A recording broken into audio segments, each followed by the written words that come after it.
सकाळच्या सुमारास घराबाहेर पडलेल्या एका वृद्धाचा स्थानिक गावालगतच्या नाल्यात बुडून मृत्यू झाल्याची शक्यता वर्तविली जात होती. त्यानुसार तब्बल 20 तासानंतर नाल्यात बुडालेल्या वृद्धाचा मृतदेह सापडला आहे. ही घटना 30 जुलै रोजी सकाळी 11 वाजताच्या सुमारास लाखांदूर तालुक्यातील मांदेड गावाजवळील नाल्यात घडली. श्रीराम मारुती भर्रे वय 66 वर्ष, राहणार मांदेड, असे घटनेतील मृतक वृद्धाचे नाव आहे. पोलीस सूत्रांनुसार घटनेतील मृतक वृद्ध श्रीराम घटनेच्या दिवशी मांदेड येथील नाला परिसरात गेला होता. या दरम्यान वृद्ध व्यक्तीचा पाय घसरून नाल्यात पडल्याची शक्यता वर्तविण्यात आली होती. दरम्यान मागील 2 दिवसांपासून तालुक्यात झालेल्या मुसळधार पावसामुळे तालुक्यातील सर्व नदी नाले पाण्याने दुथडी भरून वाहत आहेत. या दरम्यान वृद्धाचा टॉवेल नाला परिसरात आढळून आल्याने पीडित व्यक्ती नाल्याच्या पाण्यात बुडाल्याची शक्यता ग्रामस्थांनी वर्तविली होती.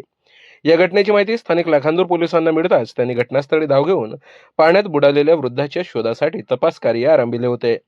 त्यानुसार 31 जुलै रोजी सकाळी 7 वाजताच्या सुमारास पीडित वृद्धाचा मृतदेह नाल्याच्या पाऱ्यावर तरंगताना दिसून आला. या घटनेची माहिती मिळताच पोलिसांनी घटनास्थळाचा पंचनामा करून मृतदेह शवविच्छेदनासाठी पाठविला आहे.